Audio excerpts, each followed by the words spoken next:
हुकुमशाही नहीं चलेगी। एकच पर्व ओबीसी सर्व, एकच पर्व ओबीसी सर्व। हुकुमशाही नहीं चलेगी, नहीं चलेगी, नहीं चलेगी। हुकुमशाही नहीं चलेगी। लक्ष्मण के साथ आप संघर्ष करो, हम तुम्हारे साथ हैं, रघुनाथ आप संघर्ष करो, हम तुम्हारे साथ हैं, छगन भुजबळ साहब आप संघर्ष करो, हम तुम्हारे साथ हैं। एकच पर्व ओबीसी सर्व, एकच पर्व ओबीसी सर्व।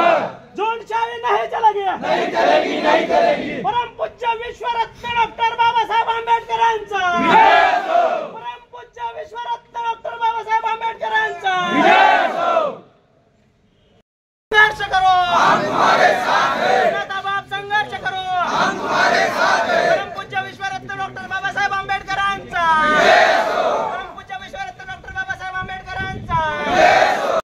खासदार साहेबांना तर त्यांना एक आमची मागणी आहे या मीडियाच्या मार्फत की तुमची आमच्या ओबीसी समाजाबद्दल काय प्रतिक्रिया आहे आम्हाला सर्वांनी सांगावी, एवढीच सर्वांना विनंती आहे स्थानिक लेवलच्या राजकीय नेत्यांना आमची। आपण सर्वजण गोंधळून गेलेलो आहोत। आपल्याला तर अजून समजत नाही की सरकारने दिलेला नेमका GR काय आहे। आपण टीव्हीवर चॅनलवर वेगवेगळ्या माध्यमामध्ये आपण बातम्या बघत आहोत। काही ठिकाणी सांगितले जाते की सरकारने फसवणूक केली, काही ठिकाणी सांगितले जाते की सरकारने योग्य निर्णय घेतला, दोन्ही समाजाला न दुखवता न्याय दिला। पण हे सगळं कन्फ्युजिंग असल्यामुळं एखाद्या वेळेस जर खरंच हा GR जर खरा झाला आणि गावातल्या एका व्यक्तीच्या लेकरांचं नुकसान व्हावं ही आपली मुळीच भावना नाही। माझं तर वैयक्तिक मत असं आहे की आपल्या ओबीसीच्या लोकांपेक्षाही मराठ्याच्या लेकरांना 100, आपल्या जर 100 रुपये फीस असेल तर सरकारने मराठ्याच्या लेकरांना 99 रुपये फीसच लावा। पण हा समाज जर ओबीसीतच आला तर उद्याला आपलं राजकीय आरक्षण सुद्धा धोक्यात आहे आणि आपल्याला आजच आपण एवढी संख्या जास्तीत जास्त भीती आहे। त्याच्यामुळं सरकारने ओबीसीमध्ये मराठ्यांना आरक्षण देऊ नये हीच मागणी आमची या ठिकाणी आहे आणि याच्यानंतर सुद्धा हीच मागणी आमची राहणार आहे। त्यांना वेगळ्या पद्धतीचं आरक्षण अजूनही ओबीसी सर्व, जो ओबीसी की बात करेगा वही देश में राज करेगा, जो ओबीसी की बात करेगा वही देश में राज करेगा। नहीं चलेगी, नहीं चलेगी, हुकुमशाही नहीं चलेगी, नहीं चलेगी, नहीं चलेगी। हुकुमशाही नहीं चलेगी, वही देश में राज करेगा। असला कुठलाही GR चालणार नाही, चालणार नाही, करना नहीं, करना नहीं, कुठलाही GR चालणार नाही, चालणार नाही। करना नहीं, करना नहीं। अरे जो ओबीसी की सहभागी झालं पाहिजे। आपलं प्रत्येक आंदोलन हे शांततेच्या आणि समतेच्या मार्गाने होणारं आंदोलन आहे। आपल्या आंदोलनामध्ये कोणत्याही प्रकारचा तेढ निर्माण होणार नाही याची प्रत्येकाने याच्या पुढे सुद्धा दक्षता घ्यावी, कारण ही आंदोलनाची आपली आता सुरुवात झालेली आहे। आपल्याला याच्या पुढे सुद्धा शेकडो आंदोलनं या ठिकाणी करावी लागणार आहेत। आज आपला जो प्रश्न आहे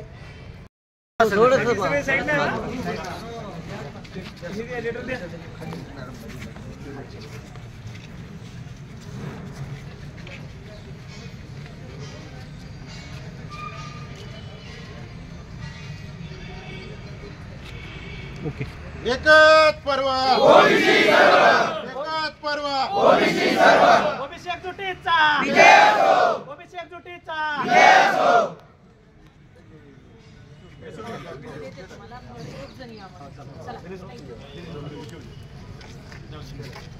एक जण जाऊन रिसिप्ट घेऊन या, बाकीचे बाहेर एकच पर्व ओबीसी सर्व, जो ओबीसी की बात करेगा वही देश में राज करेगा। नहीं सर्वप्रथम तर या ठिकाणी आलेल्या सर्व ओबीसी बांधवांचं मी मनापासून अभिनंदन करतो, कारण आपण सर्वजण कुठलाही मान सन्मान न बघता एका मॅसेजवर या ठिकाणी जमलेले आहात। अशीच एकी जर आपली या ठिकाणी जर राहिली तर नक्कीच आपलं आरक्षण कुठेही जाणार दिले। काय मागणी आहे आता काय सांगाल? सर्व समाज बांधवांचं अभिनंदन करू। आज आमचा फक्त कालच्या जे शासनाने GR काढला की ओबीसीचं आरक्षण वाटण्यात येईल, त्या GRसाठी आम्ही इथं विरोध करायसाठी इथं आलेलो आहोत।